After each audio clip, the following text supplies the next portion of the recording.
I'm Robert Chen, 62 years old, and I've been a patent attorney for 35 years. When my wife of 28 years slid divorce papers across our kitchen table with a smile I'd never seen before, I knew something was very wrong.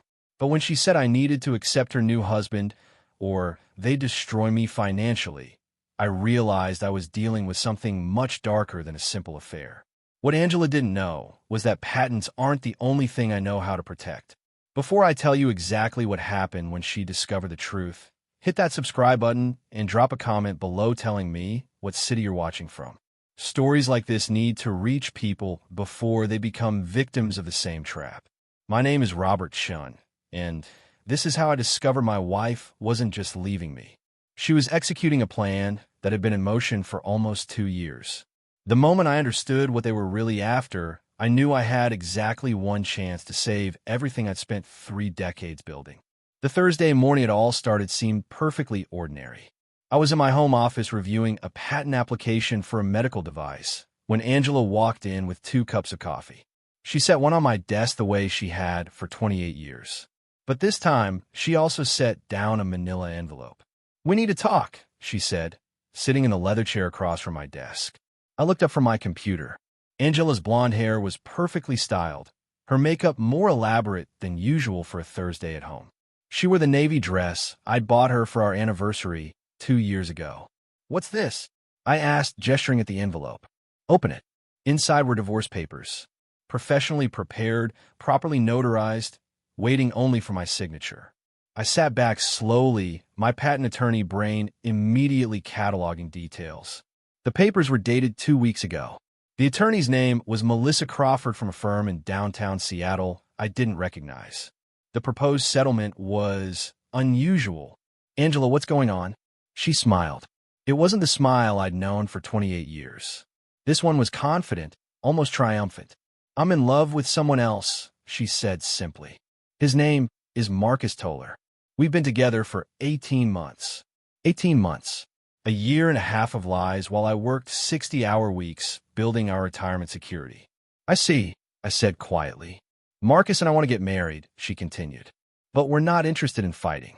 We have a very reasonable proposal. We already thinking as a unit." "What proposal?" Angela leaned forward. "You signed the papers. You accept that Marcus will be moving into this house. You transition to the guest house out back. We'll handle all the finances going forward, and you won't have to worry about anything." I stared at her. "You want me to live in the guest house while you and your boyfriend live in my home?" "Our home, Robert. Community property state, remember? And Marcus isn't my boyfriend. He's going to be my husband." She paused. "This can be easy or it can be very, very difficult." "Is that a threat?" "It's reality. Marcus is a financial consultant. He's been reviewing our accounts. You've made some interesting investment choices over the years. Some might even say questionable. If this goes to court, those choices could look like financial misconduct." My blood went cold. Not because I'd done anything wrong, but because I understood the game immediately. They weren't just after a divorce. They were after control of everything. "I need time to think," I said. "You have 3 days." Angela stood up, smoothing her dress. "Marcus is moving in this weekend regardless. It would be better if you were comfortable with it." After she left, I sat at my desk for a long time, staring at those divorce papers. The settlement terms were clever. She'd keep the house. I'd keep my practice, but with significant monthly support payments to her. My retirement accounts would be split 70-30 in her favor. And there was a clause about my patents, specifically the 3 I developed independently that weren't through my firm. Those patents were worth approximately $4.2 million. Angela had always known about them, but never seemed interested. Now suddenly they were specifically mentioned in the divorce settlement. I opened my desk drawer and pulled out a small digital recorder, the kind I use for patent interviews. I'd learned something in 35 years of protecting intellectual property. Document everything, trust no one, and always assume someone's after what you built. I had 3 days before Marcus Toller moved into my house. That meant I had 3 days to find out exactly what I was dealing with. Time to start investigating. Friday morning, I did something I hadn't done in 5 years. I called in sick to the firm. My assistant Jennifer sounded concerned. I never called in sick. but I needed time without interruption. First, I needed to know who Marcus Toller really was. I started with the basics. LinkedIn profile showed Marcus as a senior financial consultant at Pinnacle Wealth Management in Bellevue. 42 years old, handsome in that carefully maintained way that comes from expensive grooming. His profile claimed 15 years in financial services. But when I dug deeper using the professional databases I accessed through my law firm, things got interesting. Marcus Toller had filed for bankruptcy 7 years ago. Before that, he'd worked at 3 different investment firms, leaving each one under unclear circumstances. His current company, Pinnacle Wealth Management, had been founded only 18 months ago. 18 months. The exact amount of time Angela said they'd been together. I called a friend, David Wu, who worked in financial investigations for the SEC. We'd gone to law school together at Georgetown. David, I need a favor. Can you run a company for me? Pinnacle Wealth Management in Bellevue. Personal or professional? Very personal. There was a pause. David knew I wouldn't ask unless it mattered. Give me 2 hours. While I waited, I did something else. I checked our joint bank accounts using the online portal. Angela handled most of our day-to-day finances while I managed the investments and retirement planning. It had always worked fine, except now I noticed something odd. 3 months ago, Angela had added a second authorized user to our main checking account. The name was listed as A. Toller. My hands tightened on the mouse. She'd given Marcus access to our accounts 3 months ago. I logged into my investment accounts next. My Charles Schwab account showed the usual balance, $847,000 in various mutual funds and stocks. My Vanguard account held another $620,000 in bonds and international funds. The private investment account, where I held shares in 2 startup companies, showed $380,000. But when I checked the activity logs, my stomach dropped. 2 weeks ago, the same date on the divorce papers, Angela had attempted to access my Schwab account using the forgot password function. The attempt had failed because of 2-factor authentication on my phone. She tried to get into my accounts before even telling me she wanted a divorce. My phone rang. David. Robert, where did you hear about Pinnacle Wealth Management? Why? Because it's a shell company. Registered address is a UPS store. No physical office. No other employees besides Marcus Toller. And here's the interesting part. It's primarily used for something called estate optimization services. What does that mean? It's a polite term for helping people hide assets during divorces. Marcus Toller specializes in representing the wealthier spouse and making sure the other one doesn't see most of the money coming. I close my eyes. How many times has he done this? Based on what I can see, this would be his 4th marriage to a wealthy older woman in the last 12 years. Each time, he helped her divorce her husband, married her, and then divorced her 18 to 24 months later with significant assets. He's a professional. He's a con artist with a business license. Robert, what's going on? My wife just served me divorce papers. Marcus is her boyfriend. David was quiet for a moment. You need to freeze your accounts immediately. Today. Right now. Can he access them if we're not divorced yet? If she has power of attorney, or if she can forge your signature? Yes. And Robert, men like Marcus are very good at creating documents that look legitimate. After I hung up, I drove straight to my bank. Within an hour, I'd frozen all joint accounts, removed Angela as an authorized user, and set up new individual accounts that only I could access. I transferred everything from a joint accounts into my new personal account. The bank manager, Susan Rodriguez, looked concerned as she processed everything. Mr. Chen, this is a significant change. Is everything okay? Divorce, I said simply. She nodded with understanding. After 20 years of banking with her, Susan knew I wasn't impulsive. I'll make sure all accounts are flagged. No changes can be made without your physical presence and ID. Back home, I went through Angela's office, something I'd never done in 28 years of marriage. I wasn't proud of it, but David's warning echoed in my mind. In her filing cabinet, under insurance documents, I found a folder labeled Household Expenses. Inside were bank statements for an account I didn't recognize. Wells Fargo, opened 14 months ago, in Angela's name only. The deposits were interesting. 3 transfers from our joint account totaling $85,000 over the past year. Angela had been siphoning money into a private account, but the withdrawals were more interesting. Monthly payments to Toller Consulting Services for amounts between $3,000 and $8,000. She'd been paying Marcus from our marital funds for over a year. There was also a handwritten note clipped to the most recent statement. Phase 1 complete. Real estate transfer next, then patents. Timeline, 90 days post-signature. Phase 1. Real estate transfer. Patents. They weren't just planning a divorce. They were planning a systematic asset transfer that would leave me with almost nothing. I photographed every document with my phone, then carefully returned everything to exactly how I'd found it. My phone buzzed. Text from Angela. Marcus wants to meet you for dinner tonight. 7 p.m. at Daniel's Steakhouse. Please be civil. I stared at the message. They wanted to meet me. Together. Like this was some kind of friendly negotiation. I texted back.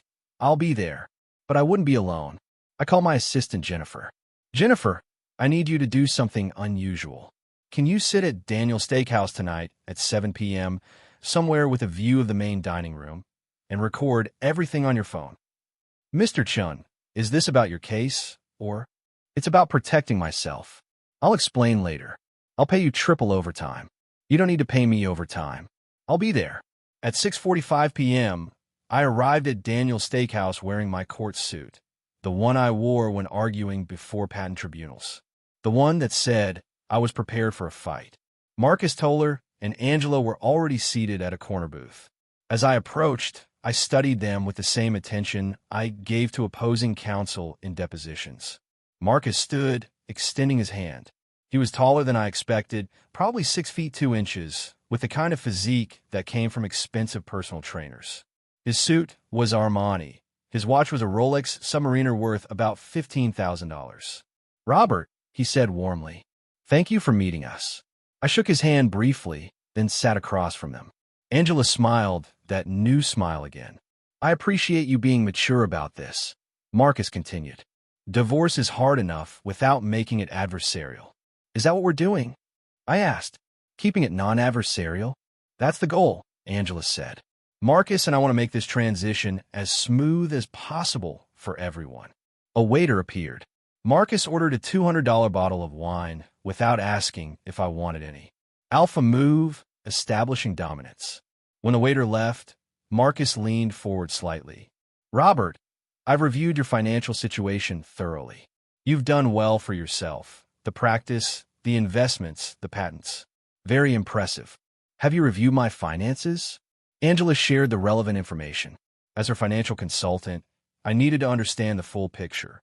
Her financial consultant, not her marriage counselor, not a mediator, her consultant. Marcus's smile tightened slightly. I think we all know this marriage is over.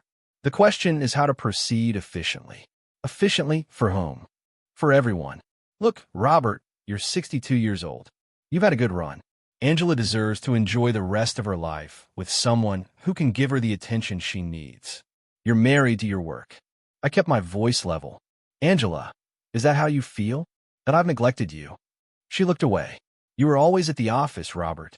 Patents and clients and cases. I got tired of being alone. So you found Marcus. So I found someone who actually sees me, she said. Marcus put his hand over hers on the table. Claiming territory. The settlement we're proposing is generous, Marcus said. Angela keeps the house. It's her home. She shouldn't have to leave. You keep your practice and a reasonable portion of the retirement accounts. The patents. He paused. Those are tricky. They were developed during the marriage. So technically, they're community property. Actually, I said quietly, 2 of the 3 patents were filed before Angela and I married. They're not community property at all. Marcus's expression flickered. He hadn't known that. Regardless, he continued, we're willing to negotiate, but only if you sign quickly.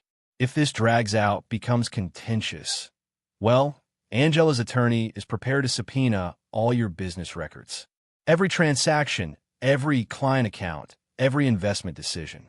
Financial misconduct during marriage can impact settlement terms significantly. There it was. The threat delivered with a smile. What financial misconduct? The kind that happens when a busy attorney gets creative with client funds. or makes investments that benefit himself more than his wife. I'm sure it's all legitimate, Robert, but courts don't always see it that way. He was threatening to fabricate evidence of embezzlement or fraud, and he was doing it calmly, over a $200 bottle of wine. I need to use the restroom, I said, standing up. In the bathroom, I pulled out my phone and checked the recording app I'd started when I sat down. Clear audio, perfect quality. Marcus's threats were documented. When I returned to the table, the wine had arrived. Marcus poured 3 glasses. "Let's toast," he said, raising his glass. "To new beginnings and mature decisions." I didn't touch my glass. "How long have you been doing this, Marcus?" "Doing what?"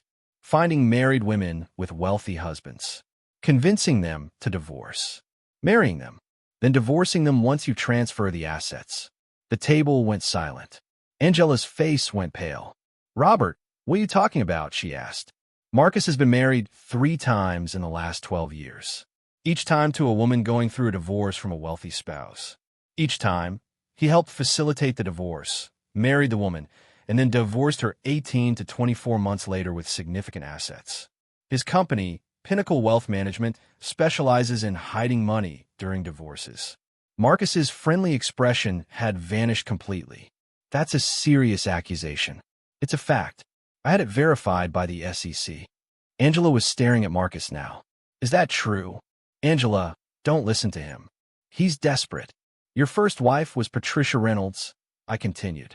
"Divorced from Thomas Reynolds, a real estate developer. You married her in 2011, divorced in 2013. Your second wife was Linda Yamamoto, divorced from." "Enough," Marcus said sharply. I looked at Angela. "He's not in love with you. He's in love with my patents and our assets. Once he gets what he wants, he'll leave." "That's not true," Angela said, but her voice wavered. "Ask him about Patricia Reynolds. Ask him how much she had when they divorced versus how much she had when they married." Marcus stood up. "We're done here." "No," Angela said. "Marcus, answer him. Is any of that true? It's out of context. Those were complicated situations. How much did Patricia Reynolds have after you divorced her?" I asked. Marcus's jaw tightened. "That's confidential. Nothing compared to what she started with. Because you're good at what you do.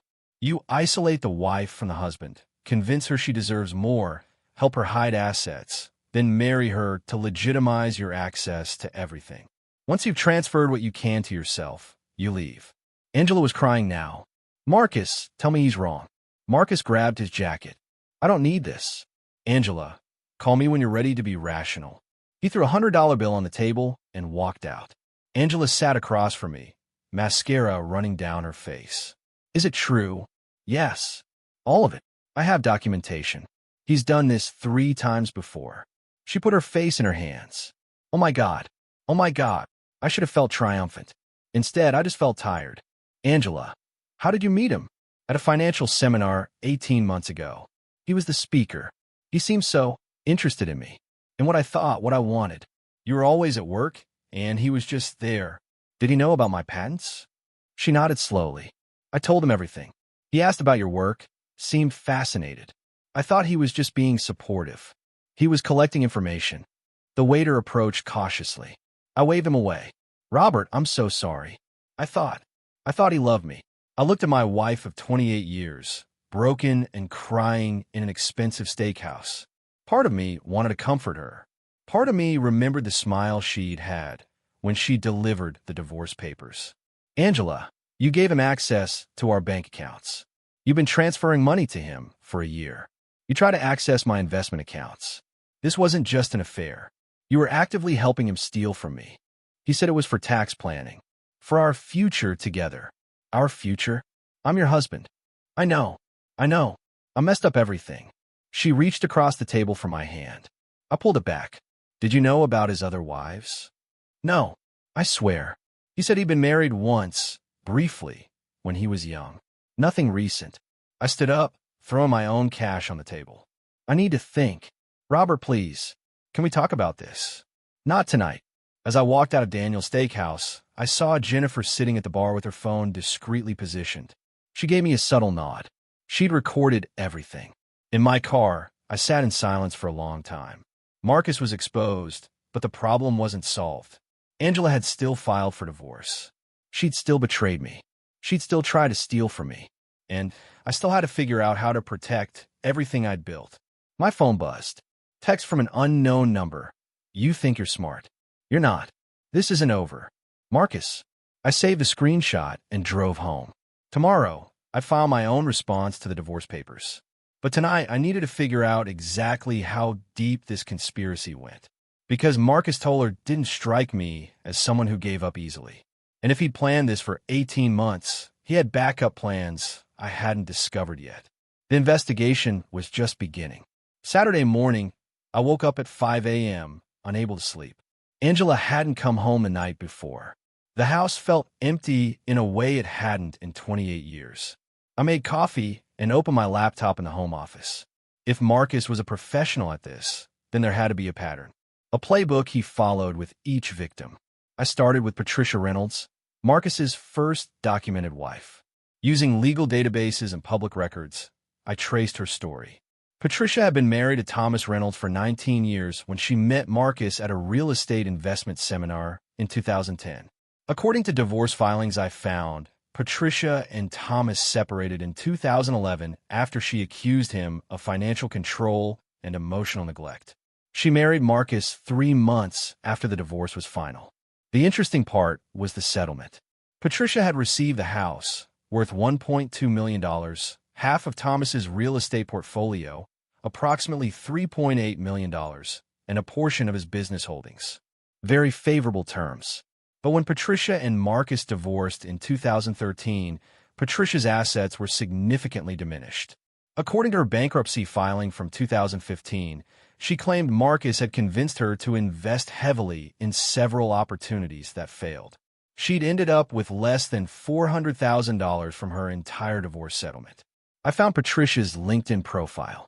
She was now working as a real estate agent in Portland, Oregon, living in a modest apartment based on property records. Everything she'd gained in her first divorce had evaporated. I called her office. Reynolds Realty, this is Patricia. Ms. Reynolds, my name is Robert Chen. I'm an attorney in Seattle, and I'm calling about Marcus Toller. The line went silent for a long moment. Are you representing him? Her voice was cold. No, my wife is involved with him. I'm trying to understand his pattern. Oh God, she sighed heavily. Another one. How far along are you? Divorce papers filed 3 days ago. They want me to accept him moving into my house while I relocate to the guest house. That's exactly what he did with me. Thomas was supposed to move to a condo while Marcus and I kept the house. It was all about keeping me comfortable, keeping me from questioning anything. What happened to your settlement money? Patricia laughed bitterly. Investment opportunities that didn't exist. Marcus had me transfer money into accounts he controlled for tax purposes. He set up shell companies that I co-owned with him. When we divorced, those companies were worthless on paper, so I got nothing from them. But I'm sure he pulled the money out somehow. Did you report him? To who? I willingly transferred the money. I signed the documents. He made sure everything looked legitimate. I went to 3 attorneys, and they all said I didn't have a case. I was just a stupid woman who trusted the wrong man. You weren't stupid. He's a professional con artist. That doesn't make me feel better. Mr. Chun, if your wife is with him, you need to protect everything right now. Today. He's probably already convinced her to sign documents you don't know about. He's probably already accessing accounts. And he won't stop until he's taken everything. After I hung up, I found Linda Yamamoto, wife number 2. She was harder to track, but eventually I located her in San Francisco. She wouldn't talk on the phone, but she agreed to email. Her story was almost identical. Met Marcus at a wealth management seminar. Separated from her husband. Marcus helped her get a favorable divorce settlement. They married. He convinced her to invest in opportunities. The opportunities failed. They divorced. She ended up with almost nothing. He's very good at making you feel special, she wrote.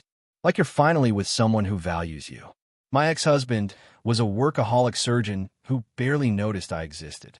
Marcus noticed everything. My clothes, my hair, my opinions. By the time I realized it was an act, I'd already signed away access to most of my assets. Please warn your wife. She's not special to him. She's just a mark. Wife number 3, Sofia Castellanos, had died 2 years ago. Heart attack at 54. But before she died, she filed a police report against Marcus for fraud. The police had investigated but found insufficient evidence. Marcus had been careful to make everything look legitimate. I sat back in my chair, processing. 3 women, the same pattern, the same result. Marcus had refined his technique over 12 years. But then I noticed something else in Sofia's police report. She mentioned that Marcus had a partner, someone named David or Derek, who helped with the technical aspects, setting up shell companies, creating false investment documents, handling the money transfers. Marcus didn't work alone. I pulled up Pinnacle Wealth Management's corporate filings. The company had been registered by Marcus Toller, but there was a second name listed as an officer, Daniel Reeves. I searched Daniel Reeves. He was a CPA who'd been disbarred in California 6 years ago for falsifying financial documents. He'd moved to Washington and started working as an independent financial consultant. So Marcus had a partner who specialized in making fraudulent documents look legitimate. My phone rang. Angela. Robert, we need to talk. I'm listening. Not on the phone. Can you meet me at the house? It's my house, Angela. I'm already here. I'm pulling in now. Through the window, I watched Angela's Mercedes pull into the driveway. She sat in the car for a minute before getting out, moving slowly like she'd aged 10 years overnight. When she came inside, her eyes were red and swollen. She'd been crying for hours. I broke up with Marcus, she said without preamble. When? Last night, after you left the restaurant. I called him and told him it was over. What did he say? She sat down heavily at the kitchen table. He was angry, really angry. Said I was making a huge mistake. That you manipulated me with lies about his past. That I was throwing away my chance at happiness. Did he threaten you? Not directly, but he said I'd regret choosing you over him. That I'd already signed documents that couldn't be undone. My stomach dropped. What documents? Angela pulled papers from her purse with shaking hands. He had me sign these 3 months ago. He said they were estate planning documents to protect my inheritance rights. I took the papers and read through them carefully. My blood went cold. The first document was a quitclaim deed transferring Angela's community property interest in our house to a company called Cascade Holdings, LLC, effective immediately upon our divorce. The second was a power of attorney giving Marcus Toller authority to manage Angela's financial affairs. The third was an operating agreement for Cascade Holdings, LLC. Angela owned 49%. Marcus owned 51%. Angela, do you understand what you signed? Marcus said it was to protect the house, that if we divorced, this would keep it safe from your creditors or legal problems. You signed away your interest in our house to a company Marcus controls. When we divorce, he gets the house, not you. Her face went white. But he said, he lied. Everything he told you is a lie. These documents give him ownership of our primary asset the moment our divorce is final. Can we undo it? I studied the documents carefully. They were notarized, properly executed, legally binding. It's complicated. We can challenge them on the basis of fraud or undue influence. But that requires proving Marcus intentionally deceived you. He did deceive me. I believe you. But proving it in court is different. We need more evidence of his pattern. More proof that this was a systematic fraud. Angela started crying again. I'm so stupid. I destroyed everything. Part of me agreed with her. Part of me remembered 28 years of marriage, of building a life together, of shared history. Angela, I need you to be completely honest with me. What else did you sign? What else did you give him access to?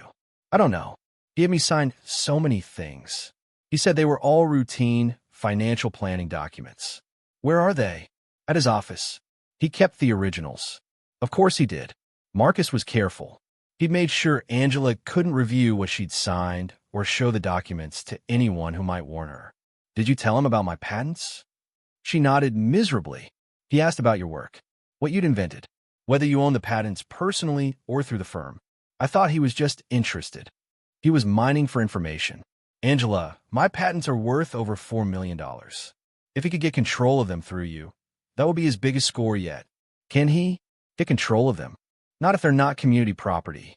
but he might try to argue they were developed during our marriage using marital resources. It's a stretch, but with the right attorney and the right judge. My phone buzzed. Text from an unknown number. Your wife made her choice. Now you'll both pay the price. I showed Angela the message. That's Marcus's number, she said, face pale. He's not done. Men like Marcus don't give up $4 million without a fight. What do we do? I looked at my wife of 28 years. The woman who'd betrayed me, who'd signed away our assets, who'd chosen a con artist over our marriage. But also the woman who'd been manipulated by a professional predator who'd done this 3 times before. First, we file a fraud complaint with the police. Second, we get an emergency restraining order preventing Marcus from accessing any marital assets. Third, we hire a forensic accountant to trace every penny you transferred to him. And fourth, I paused. Fourth what? Fourth, we figure out who Daniel Reeves is and what role he played in this. Because Marcus doesn't work alone, and I guarantee there are more documents out there that we don't know about yet. Will we survive this? I didn't answer, because I honestly didn't know. But I knew one thing. Marcus Toller had made a mistake. He'd threatened me directly. He'd left evidence. And he'd underestimated how much a patent attorney knows about protecting intellectual property. He wanted a war over assets? Fine. I'd spent 35 years winning battles over intellectual property worth billions of dollars. Marcus Toller was about to learn why you don't threaten someone who makes a living defending what people create. The hunter was about to become the hunted. Sunday morning, I met with Thomas Waverly, a criminal defense attorney I'd worked with on a patent infringement case years ago. His office overlooked Elliott Bay, and normally I'd have enjoyed the view. Today, I barely noticed it. Robert, walk me through everything from the beginning, Thomas said, legal pad ready. I laid out the timeline. The divorce papers, Marcus's background, the documents Angela had signed, the threats. Thomas took notes, his expression growing darker with each detail. This is textbook elder fraud, he said when I finished. Washington has specific statutes about financial exploitation of vulnerable adults. Angela's 56. Yes. And Marcus convinced her to sign away assets, while isolating her from family and professional advice. He was her only financial advisor. She didn't consult me, didn't consult our accountant, didn't even tell her sister what she was doing. Thomas nodded. That's isolation. That's exploitation. The problem is proving intent. Marcus will claim he was legitimately providing financial planning services. He'll say Angela understood what she was signing. She didn't. I believe you. But she's a 56-year-old woman with a college degree. A jury might wonder why she didn't read what she was signing. Because he's a professional manipulator who's done this 3 times before. Can you prove that pattern? I pulled out my folder. I've contacted his previous wives. I have their statements. I have documentation of the same pattern with all 3. Meet at a seminar, romance during divorce, marriage, asset transfer, divorce. The wife ends up with nothing. Thomas read through everything carefully. This is good. This establishes a pattern of behavior. But Robert, here's the problem. Marcus hasn't actually violated any laws that I can see. Everything he did was technically legal. How is fraud legal? It's not fraud if the victim willingly participates. Angela signed documents of her own free will. She transferred money voluntarily. Marcus may be a terrible person, but being a terrible person isn't a crime. I felt my frustration rising. So he just gets away with it? Not necessarily. We can pursue several angles. First, we file for an emergency injunction preventing any transfer of assets until the divorce is settled.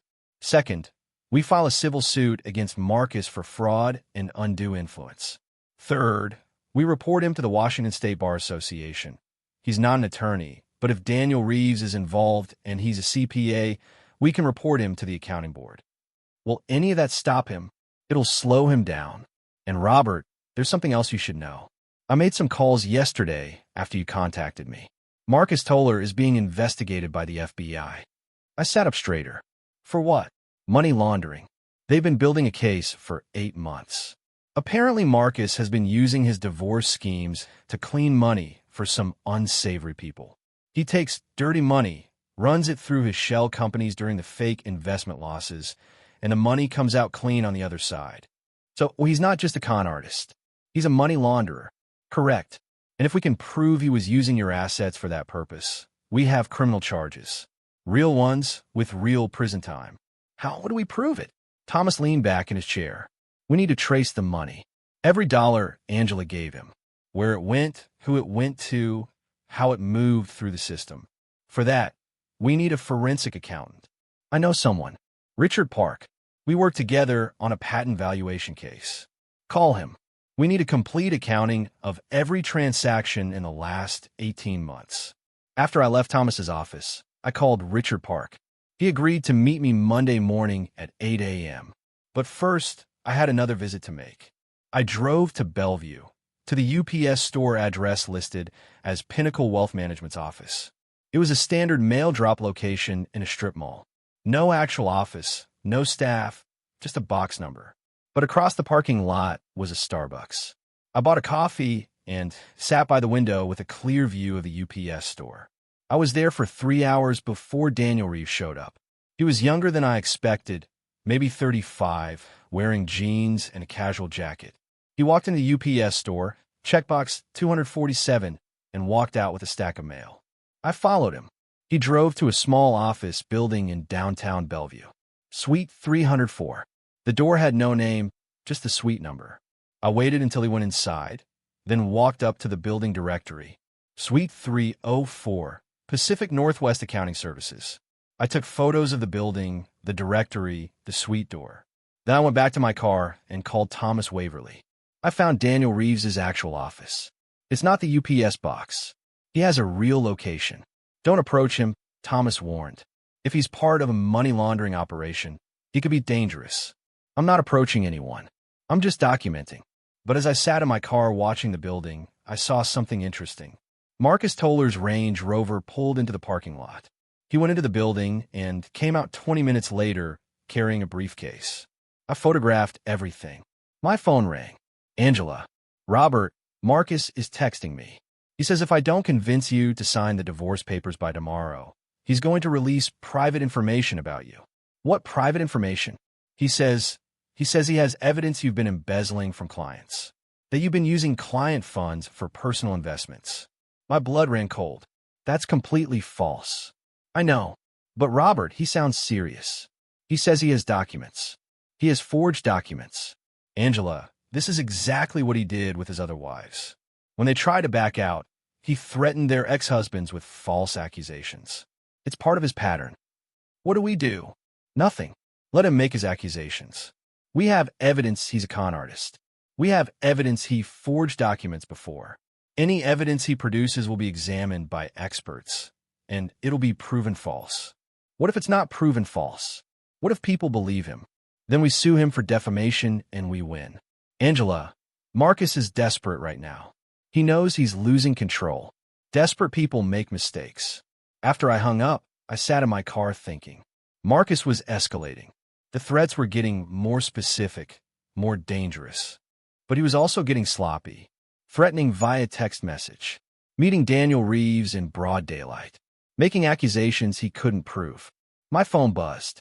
Email from Patricia Reynolds, Marcus's first ex-wife. Mr. Chen, I thought of something after we talked. Marcus used to talk in his sleep. One night, he mentioned something about the Russian money and Vancouver accounts. I didn't think much of it at the time, but given what you said about money laundering, it might be relevant. Russian money, Vancouver accounts. I forwarded the email to Thomas Waverly with a note. FBI needs to see this. Then I drove home. Tomorrow, I'd meet with Richard Park and start tracing the money. But tonight, I needed to secure my house. Because if Marcus was involved with money laundering for Russian criminals, he wasn't just a con artist. He was someone willing to do anything to protect his operation. And I was now a direct threat to that operation. I checked all the locks on my doors, set the alarm system, and for the first time in 28 years of living in this house, I slept with my phone on the nightstand, 911 on speed dial. Tomorrow would bring answers. Tonight brought only the certainty that this was bigger and more dangerous than a simple divorce scheme. Marcus Toller had made a career out of exploiting vulnerable people, but he'd chosen the wrong mark this time. Because I wasn't vulnerable, I was prepared. and I was very, very angry. Monday morning at 8 a.m. sharp, I met Richard Park at his office in downtown Seattle. Richard was a forensic accountant with 25 years of experience tracing money through complex corporate structures. We'd worked together on a patent case where we had to prove a competitor had stolen designs. Following the money had been key to winning. "Robert, you look terrible," Richard said as I sat down. "I haven't slept in 3 days. Tell me everything." I laid out the entire situation. Richard took notes on his tablet, occasionally asking clarifying questions. "How much access did Angela give him to your accounts?" Richard asked. "She added him as an authorized user on our main checking account 3 months ago. He attempted to access my investment accounts, but was blocked by two-factor authentication." "And the documents she signed? Can I see them?" I handed him copies of the quitclaim deed, the power of attorney, and the Cascade Holdings LLC operating agreement. Richard studied them carefully, his expression growing more concerned with each page. "Robert, these documents are sophisticated. They're designed to look like standard estate planning while actually creating mechanisms for asset transfer. Whoever drafted these knew exactly what they were doing." "Daniel Reeves. He's a disbarred CPA who works with Marcus." "That makes sense. This level of complexity requires expertise." Richard pulled up something on his computer. "I'm going to need access to all your financial accounts. Every bank statement, investment account, credit card, everything for the past 2 years." "Why 2 years?" "Because if Marcus has been planning this for 18 months, he was researching you before that. I want to see if there were any probing attempts earlier. Failed login attempts, credit checks, anything that suggests surveillance." I spent the next hour giving Richard access to everything. As he worked, I watched his expressions shift from professional interest to genuine concern. "Robert, someone ran your credit 9 months ago, before Angela says she even met Marcus." "Ooh, it's listed as a verification for a loan application. But you didn't apply for any loans 9 months ago, did you?" "No. Someone used your identity to check your creditworthiness. They wanted to know your assets, your debts, your financial profile. Can you trace who requested it?" Richard typed rapidly. "The request came from Pacific Northwest Accounting Services, Daniel Reeves's firm. They were researching me before Marcus even met Angela." "Looks that way." Richard continued working. "And here's something else. Your wife's credit card shows charges to something called Executive Dating Services. $5,000 retainer paid 20 months ago. What's Executive Dating Services?" Richard searched online. "It's a high-end matchmaking service for wealthy clients. Costs $5,000 to join, promises to introduce you to successful, attractive professionals." The pieces clicked together in my mind. Angela didn't meet Marcus by chance at a seminar. He was matched with her through a dating service, which means someone paid $5,000 to arrange that introduction. And based on these charges, that someone was your wife, or someone using her credit card. Richard pulled up more records. The charge was made online. IP address shows it originated from your home computer. Angela made the payment herself? Or someone with access to your home computer did? Richard looked at me seriously. "Robert, what if Angela wasn't a victim? What if she was a willing participant from the start?" I sat back, processing this. "You think she planned this with Marcus?" "I think we need to consider all possibilities. The credit check happened 9 months ago. The dating service charge happened 20 months ago. Angela says she met Marcus 18 months ago. The timeline suggests planning and coordination, not a chance encounter." My phone rang. "Thomas Waverly." "Robert, we have a problem. Marcus filed a countersuit this morning. He's claiming you threatened him at the restaurant Friday night. He has a witness who says you became verbally abusive and made threats against his life." "That's completely false. I was calm the entire time. My assistant Jennifer recorded everything." "Good, because we'll need that recording. He's also filing for an emergency protective order against you, claiming he fears for his safety. This is absurd. It's strategy. He's trying to paint you as the aggressor. If he can get a protective order, it makes you look dangerous and unstable. That helps his narrative that Angela was right to leave you. What do? We fight it. But Robert, you need to be very careful. No contact with Marcus. No contact with Angela unless it's through attorneys. He's baiting you. trying to provoke a reaction he can use against you. After I hung up, Richard was staring at his screen with an expression of shock. "Robert, you need to see this." He turned his monitor toward me. On the screen was a wire transfer record from Angela's private Wells Fargo account. 3 days ago, Angela transferred $85,000 to an account in the Cayman Islands. The account is registered to Cascade Holdings, LLC, the company Marcus controls. Yes, but here's the interesting part.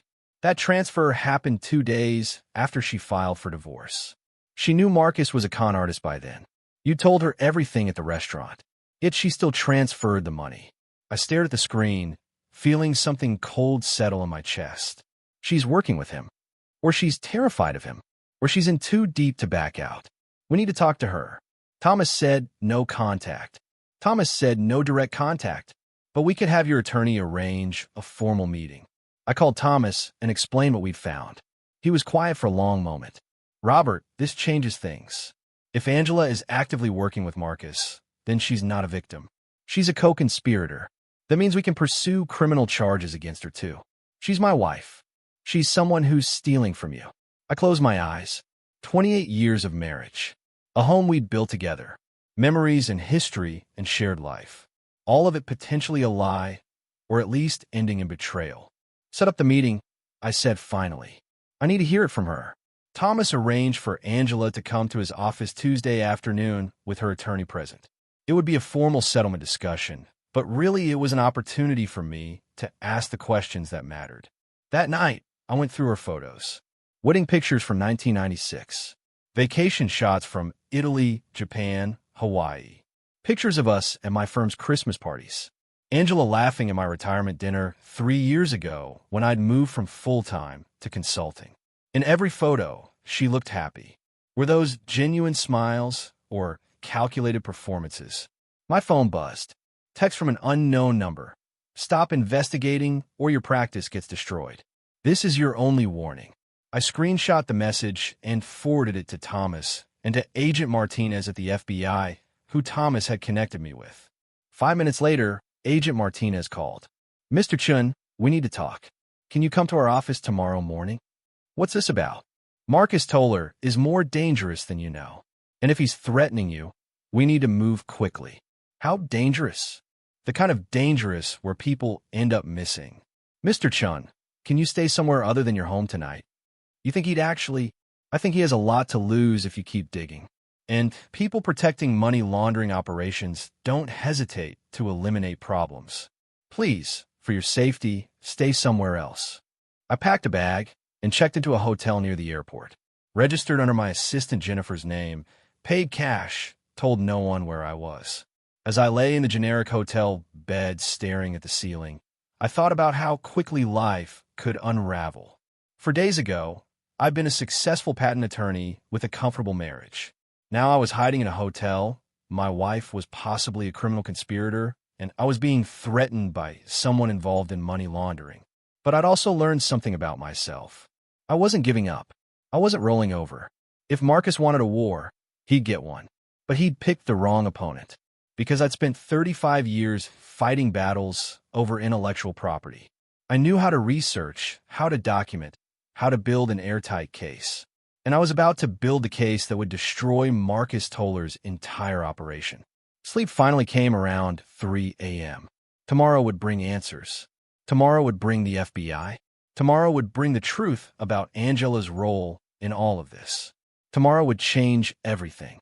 Tuesday morning, I sat across from Agent Martinez and Agent Cooper in a windowless conference room at the FBI field office. On the table between us were 3 thick folders and a laptop. "Mr. Chen, thank you for coming in," Martinez said. "What I'm about to tell you is part of an ongoing investigation.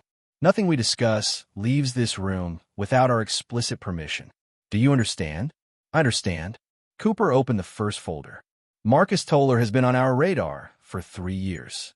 Initially, we thought he was just a con artist running divorce scams. But about 18 months ago, we noticed something else.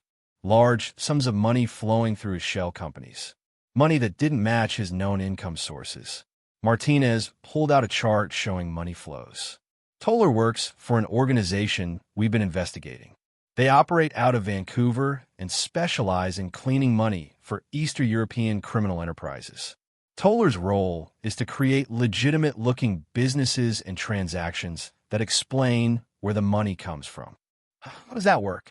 Simple, Cooper said. Let's say a Russian oligarch has $10 million in cash that he can't explain to authorities. He gives that money to the Vancouver organization. They give some of it to Marcus. Marcus creates a shell company, finds a wealthy Mark, usually an older woman going through a divorce. He becomes her financial advisor, has her invest in opportunities that don't really exist. The money goes into the shell companies, then comes back out looking like legitimate investment losses.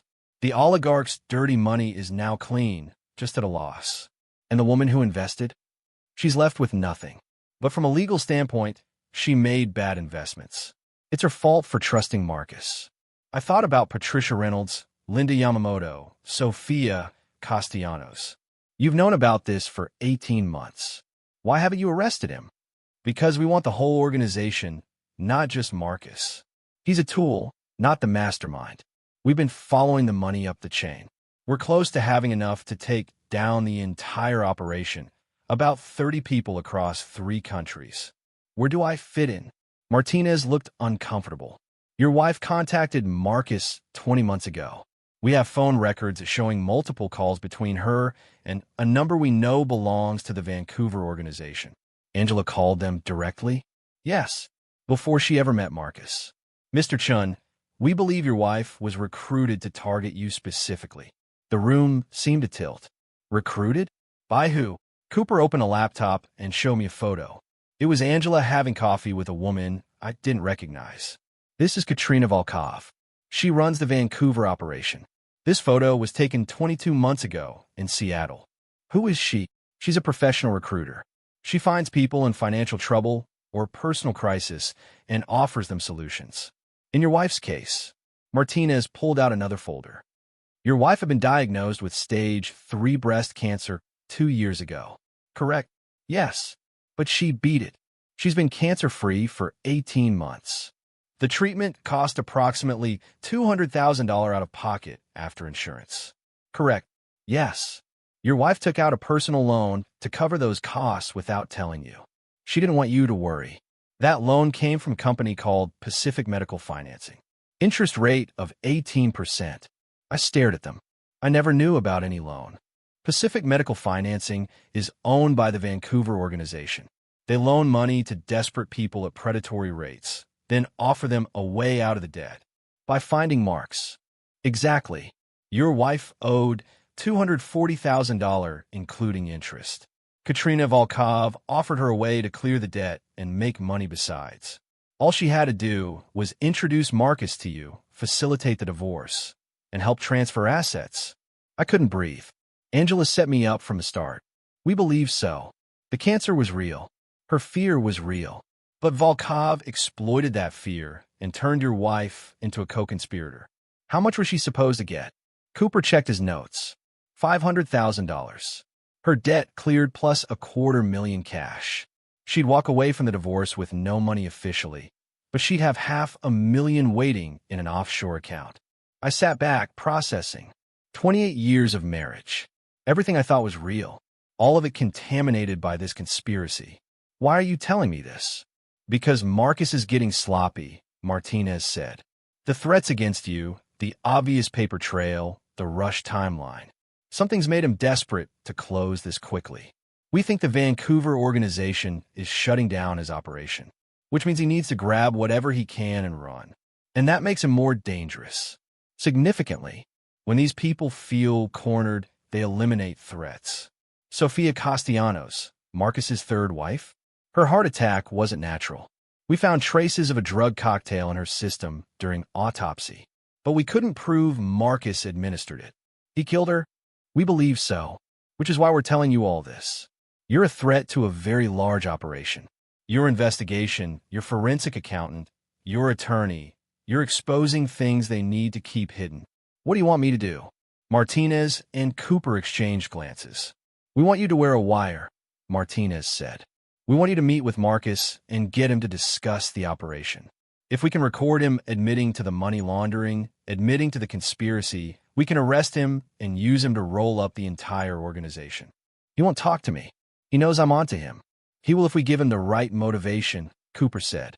We'll have your attorney arrange a settlement meeting. Marcus thinks he's winning. He has the documents Angela signed. He has access to your accounts. He thinks he's in control. If we offer him a deal that gets him what he wants quickly, he'll take it. And he'll talk about it. This could work, Martinez added. But Robert, I won't lie to you. This is dangerous. If Marcus suspects you're recording, if he realizes you're working with us. I'll do it, I said. You should think about it. I don't need to think. This man manipulated my wife, stole my assets, threatened my practice, and killed at least one person. I want him stopped. Martinez nodded slowly. Okay, we'll set it up for tomorrow. We'll brief you on what to say, how to guide the conversation. The wire is completely undetectable. Looks like a shirt button. And we'll have agents in the building. You'll never be truly alone with him. What about Angela? What about her? Is she going to prison? Cooper closed his folders. That depends. If she cooperates, testifies against Marcus and the Vancouver organization, we might be able to work out a deal. Reduced charges, probation instead of prison time. But Robert, she committed serious crimes. Wire fraud, conspiracy, possibly accessory to attempted murder if Marcus tries something against you. I understand. After the FBI meeting, I met with Thomas Waverly and told him everything. Robert, you know this is incredibly dangerous, Thomas said. These are sophisticated criminals. If anything goes wrong, I know, but I can't let them win. And I can't let other people become victims. Noble, but think about what you're risking. Your practice, your reputation, possibly your life. I've already lost my marriage. My wife tried to destroy me financially. What else is there to protect? Thomas studied me for a long moment. Okay, if you're sure, then let's do this right. I'll arrange the settlement meeting. We'll make it look legitimate. You're tired of fighting, you want to move on, you're willing to accept reasonable terms. Marcus will think he won, and then I get him to talk, and then you get him to talk. That afternoon, Thomas sent a formal letter to Marcus's attorney proposing a settlement meeting for Wednesday at 2 p.m. By 5 p.m., Marcus's attorney had responded, "My client is willing to meet." I spent Tuesday evening in the hotel room practicing with Agent Martinez. She taught me how to guide conversations without being obvious, how to get people to incriminate themselves, how to stay calm under pressure. The key is to seem defeated, she said. Marcus needs to feel superior, needs to feel like he's won. That's when people get careless and say too much. I can do that. Can you? Because from what I've seen, you're pretty good at staying in control. But for this to work, you need to look broken, desperate, willing to accept anything. I thought about the last 4 days. The betrayal, the threats, the realization that my marriage was a lie. I don't have to pretend to be broken. I'm broken. Martinez's expression softened. I'm sorry this happened to you. Just tell me stop it from happening to someone else. Wednesday morning, the FBI fitted me with a wire. It looked exactly like a button on my dress shirt, completely undetectable. Audio quality is perfect, the text said. We'll be recording everything from a van 2 blocks away. If anything goes wrong, if you feel threatened, say the phrase, "I need to call my accountant." That's the emergency signal. We'll be inside in 30 seconds. Agent Martinez gripped my shoulder. You've got this. Remember, let him talk. Don't push too hard. Just guide the conversation and let his ego do the rest. At 1:45 p.m., I walked into Thomas Waverly's conference room. Marcus Toller was already there with his attorney, a sharp-looking woman named Diane Foster. Marcus smiled when he saw me.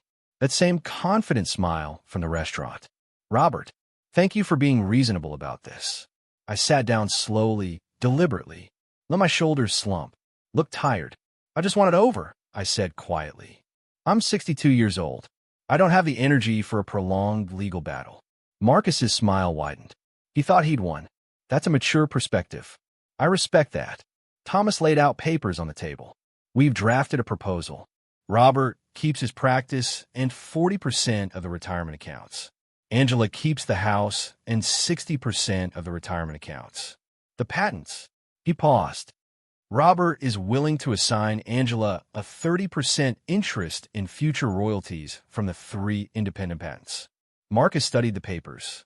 I watched his eyes move to the patent clause. The royalties from those patents were worth approximately $180,000 per year. This is acceptable, Marcus said carefully. But we'd want the patent transfer to happen immediately, not wait for the divorce to finalize. Why immediately? I asked. To avoid complications. Clean break. Everything's settled now. You mean so you can transfer the interest to yourself before anyone realizes what happened? The room went silent. Marcus's smile faded. His attorney Diane touched his arm, warning him. But Marcus's ego took over. Robert, I don't know what you're implying. You've done this 3 times before. Patricia Reynolds, Linda Yamamoto, Sophia Castellanos. Same pattern. Romance the wife, facilitate the divorce, grab the assets, disappear. That's defamatory. It's documented. I've talked to Patricia and Linda. They told me everything. Marcus stood up. This meeting is over. Sit down, Marcus. We're not done yet. Something in my voice made him pause. Maybe he heard the steel underneath the exhaustion. What do you want? He asked carefully. I want to understand why. Why my wife? Why me? You could have targeted anyone. Marcus looked at his attorney, who shook her head. But his ego couldn't resist. You want to know why? Because you were perfect. Wealthy, but not flashy. Successful, but distracted by work. A wife who felt neglected and had a secret financial problem. You were the ideal mark. How did you know about Angela's debt? We have people who look for situations like hers. People in crisis make desperate choices. We? Who's we? Marcus realized his mistake. I have resources. Resources like Katrina Volkov, like the Vancouver organization. All color drained from Marcus's face. How do you know that name? I know everything, Marcus. I know about the money laundering. I know about Pacific Medical Financing. I know Angela was recruited to target me specifically. Marcus's attorney stood up. This conversation is over. We're leaving. But Marcus was staring at me with something like fear now. You're wearing a wire. Am I? You son of a bitch. He lunged across the table. Thomas stepped between us. Marcus, that's enough. He's recording this. Check him. He's got a wire. His attorney grabbed his arm. Marcus, we're leaving. Now, don't say another word. But Marcus was spiraling, panic overriding caution. You think you're smart? You think you've won? The people I work for don't lose. They'll destroy you. They'll destroy everyone you know. Is that a threat? It's reality. You have no idea what you're dealing with. Then tell me. Help me understand. Marcus laughed, but it sounded brittle. You want to understand? Fine. Your wife sold you out for $500,000. She knew exactly what she was doing. She played you for 2 years while setting this up. Every loving word, every smile, every time she said, I love you, all of it was an act. You meant nothing to her except a payday. The words hit harder than I expected. Even knowing the truth intellectually, hearing it said so bluntly hurt. And you? I asked, what do you get out of this? My cut of the money laundering operation. 10% of everything that flows through. Your wife's cancer debt was $240,000. But the real money we're cleaning through this operation is $20 million. My cut is $2 million. I don't care about your house or your practice or your patents. I care about my piece of $20 million. His attorney was pulling him toward the door. Marcus, stop talking. But he was too far gone, too angry to care. You want to know the best part? Sophia Castellanos figured it out just like you did. Started investigating, hired attorneys, threatened to expose everything. So we made her problem go away. Heart attack, completely natural looking. No one suspected a thing. And Robert? If you keep pushing, you'll have a heart attack too. Marcus. His attorney physically dragged him out of the conference room. The door slammed behind them. I sat there shaking, adrenaline crashing through my system. Thomas looked at me with wide eyes. Did he just confess to murder? I think he did. My phone buzzed. Text from Agent Martinez. We got everything. Perfect. Stay there. We're moving in now. 5 minutes later, Agent Martinez called. Marcus Toller is in custody. We arrested him in the parking garage. Diane Foster is claiming attorney-client privilege. But we have Marcus's confession on tape. He admitted to the money laundering, admitted to Sophia's murder, admitted to the conspiracy. Robert, you did it. I should have felt triumphant. Instead, I just felt empty. What about Angela? We're bringing her in now. Given Marcus's statement that she was a knowing participant, she's facing serious charges. Can I talk to her? Not yet, but soon. After Martinez hung up, I sat in Thomas's conference room for a long time. Through the window, I could see Elliott Bay, ferries crossing the water, the city going about its normal business. My marriage was over. My wife was going to prison, but at least the nightmare was ending. Or so I thought, because what happened next would prove that some nightmares don't end cleanly. Sometimes they just change shape. Thursday morning, Agent Martinez called me at the hotel. Robert, Angela wants to talk to you. We've explained her situation. She's facing 15 to 20 years if convicted on all charges. But if she cooperates fully, testifies against Marcus, and provides information about the Vancouver organization, we might be able to reduce that to 5 years. What does she want from me? She says she needs to explain that things aren't what they seem. Honestly, I think she's hoping you'll speak on her behalf at sentencing. Will you? I don't know. Do you want to hear what she has to say? I thought about it.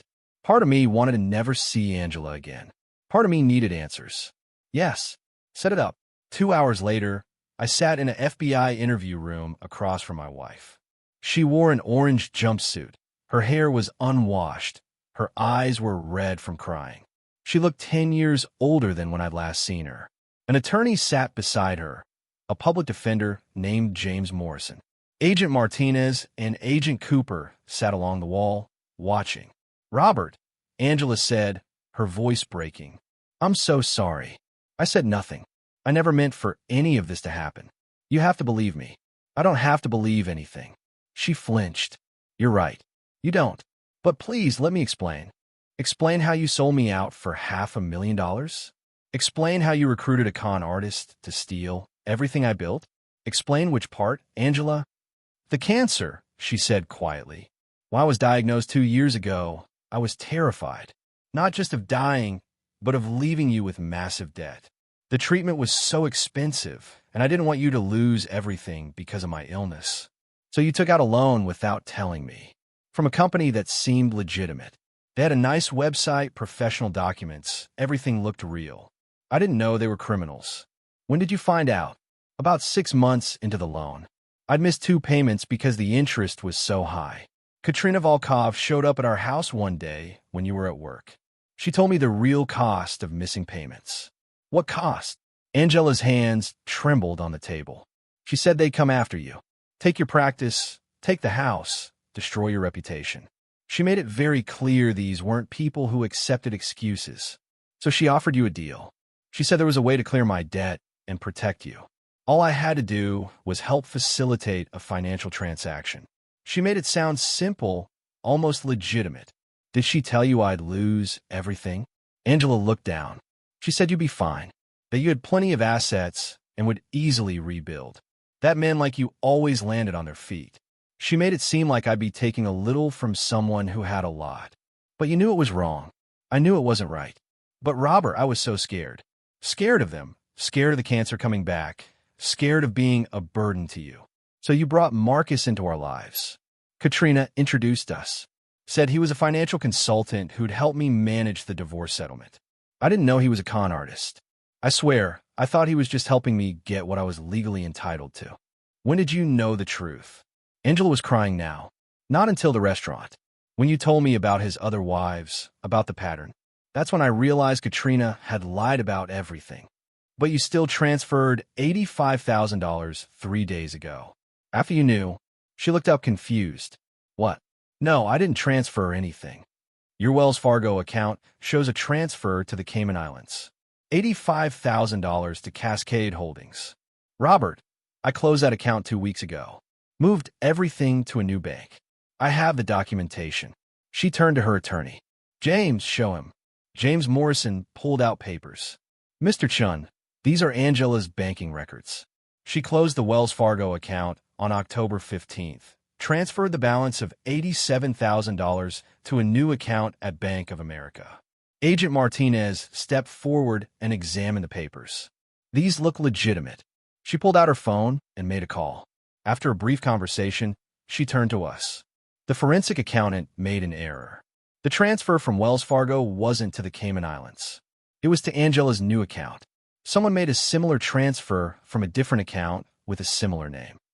Who? Martinez looked uncomfortable. We're still investigating. But Mr. Chen, there's something you should know.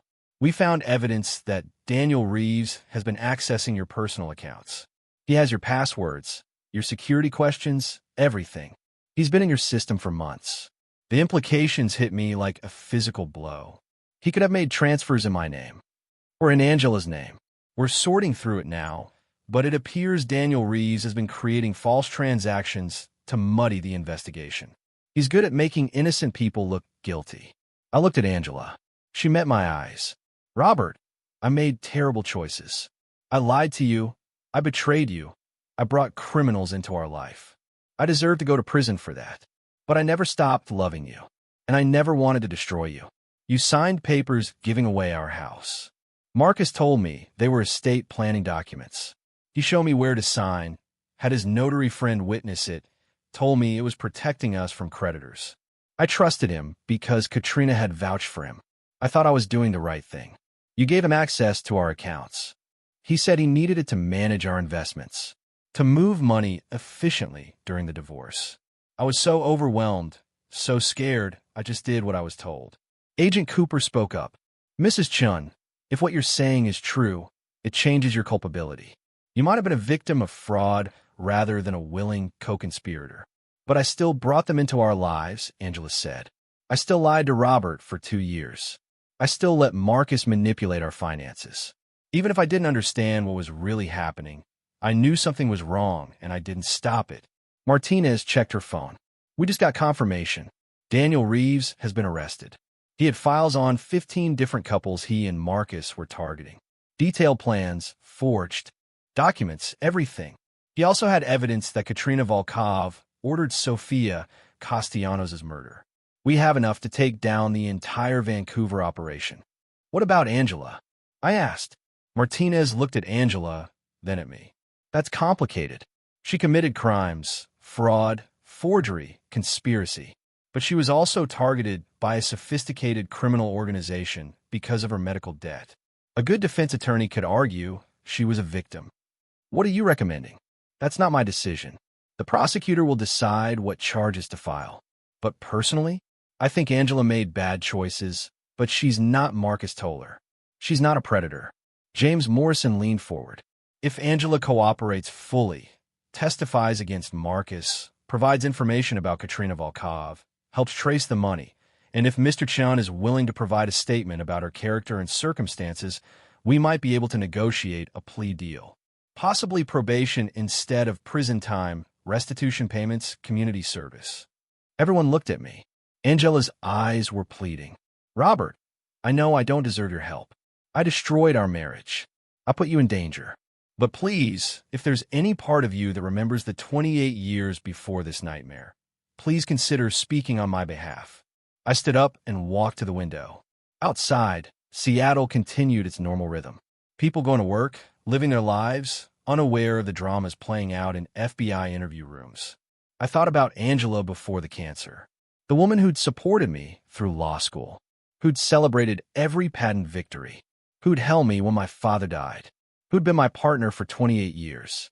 And I thought about the Angela who'd lied for 2 years, who'd signed away our assets, who'd brought Marcus Toller into our lives. Were they the same person?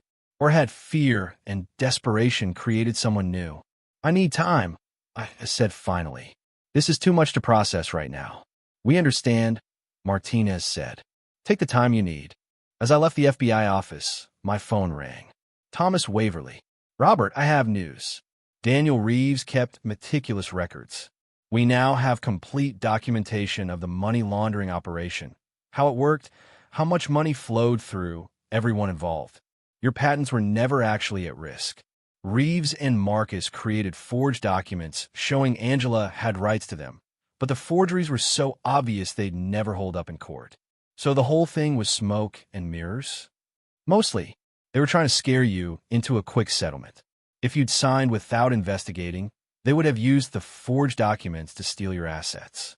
But since you fought back, since you investigated, the whole scheme collapsed. What about my house? The quitclaim deed Angela signed? We can challenge it as fraud.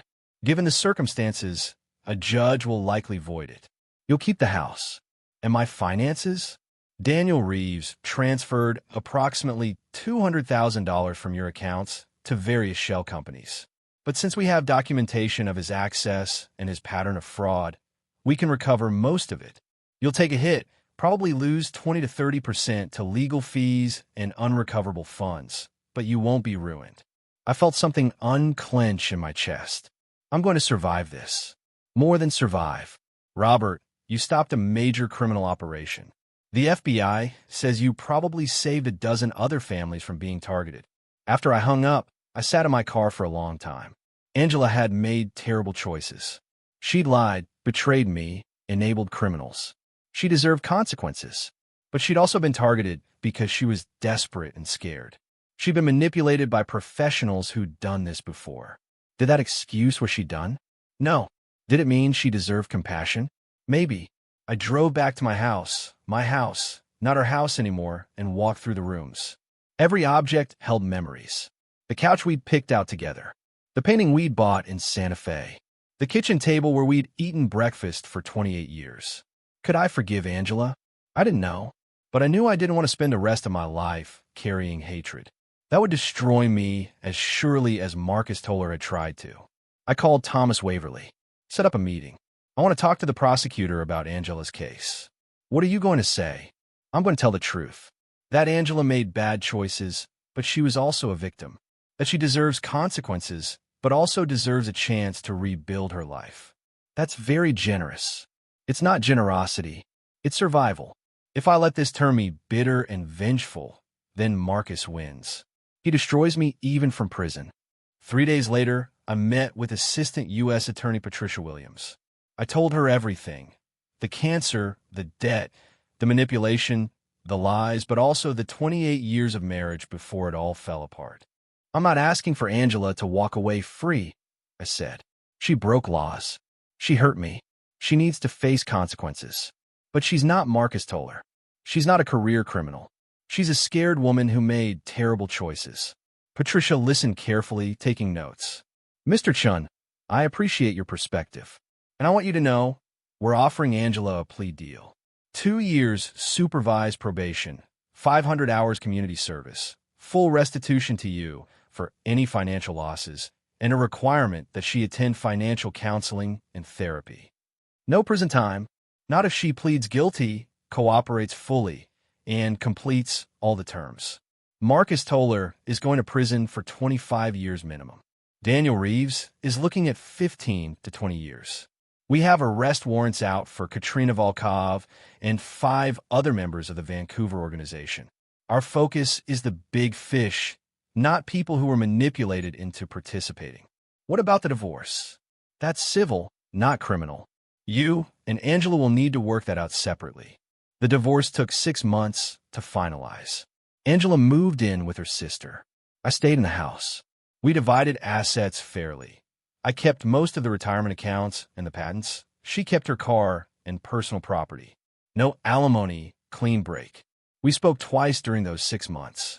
Once to sign papers. Once when she called to apologize again. I don't expect forgiveness, she said on that call. I just need you to know that I'm sorry. For all of it. You deserve better. Yes, I did. But Angela, I hope you rebuild your life. I hope you find peace. Do you think you will? Find peace. Eventually. Not today, but someday. 1 year later, I stood on my back deck watching the sunset over Puget Sound. The house was quieter now, emptier, but also more peaceful. Marcus Toller had been sentenced to 28 years in federal prison. Daniel Reeves got 18 years. Katrina Volkov was arrested in Vancouver and was awaiting extradition. The entire money laundering operation had been dismantled. $47 million in assets seized. 23 people arrested across 3 countries. Angela had completed her community service and was working as a patient advocate at a cancer center, helping other people navigate the financial complexities of treatment. She called every few months with updates. We were cordial, sometimes even warm, but we both knew the marriage was over. I'd started dating again, carefully, slowly. Nothing serious yet, but I was learning to trust again. My practice was thriving. Turns out that stopping a major criminal operation made for good publicity in the patent law world. I had more clients than I could handle. But more importantly, I'd found a new purpose. I gave talks at senior centers and legal conferences about financial fraud, about how to recognize manipulation, about the warning signs that someone might be targeting you or someone you love. Patricia Reynolds, Marcus's first ex-wife, had become a friend. We'd started a support group for people who'd been victims of financial manipulation. 15 members now, and growing. My phone rang. Thomas Waverly. Robert, I have news. Remember how we sued Marcus for damages? The court just issued a judgment. $1.2 million. Will we ever collect? Probably not. Marcus has no assets, but we've frozen any accounts he might access in the future. If he ever tries to hide money again, we'll take it. After I hung up, I thought about everything I'd learned in the past year. I'd learned that trust is precious and fragile. I'd learned that fear makes people do terrible things. I'd learned that sometimes the people closest to you are hiding the deepest secrets. But I'd also learned that survival is possible, that you can be betrayed, devastated, nearly destroyed, and still rebuild. I'd learned that forgiveness doesn't mean forgetting or excusing. It means choosing not to let hatred consume you. And I'd learned that the greatest revenge isn't destruction. It's living well. It's finding peace. It's taking the pain someone inflicted and transforming it into purpose. Marcus Toller had tried to destroy me. Instead, he'd inadvertently shown me how strong I really was. Angela had betrayed me, but she'd also taught me that people are complex, capable of both deep love and terrible choices. As the sun set over the Sound, I raised my glass of wine in a private toast. To survival, to wisdom earned the hard way, to second chances and new beginnings. This story started with divorce papers and a smile. It ended with justice, redemption, and something that looked almost like peace. If you're listening to this and you've ever felt like your world was falling apart, I want you to know something. You're stronger than you think. When someone tries to destroy you, document everything, trust your instincts, and fight back smart, not hard. These stories matter because predators like Marcus Toller are everywhere. They target vulnerable people, the elderly, the sick, the lonely, the scared. They're charming and professional and very, very good at what they do. But they can be stopped. It takes courage. It takes documentation. It takes refusing to be a victim. God works in mysterious ways. Sometimes he allows us to be tested to prepare us to help others. My nightmare became my purpose. My pain became my platform to warn others. If this story resonated with you, drop a comment below. Share where you're watching from. Tell me if you've ever dealt with someone who tried to manipulate you financially. Your story might help someone else recognize the warning signs. Subscribe to this channel for more true stories about courage, justice, and standing up to people who think they can destroy you. Remember, quiet people aren't weak people. Sometimes we're just gathering our strength. And when we finally act, we act decisively. Marcus Toller thought he was smart. He thought he could manipulate a 62-year-old patent attorney who was too distracted to notice what was happening. He was wrong. And anyone else who thinks age equals vulnerability is wrong too. We're not easy targets. We're survivors. We're fighters. And we don't forgive people who threaten our lives. Thank you for listening. Until next time, remember, protect yourself first, trust carefully, and never underestimate someone just because they're quiet. Because sometimes quiet people are just waiting for the right moment to speak up. And when we do, the whole world listens.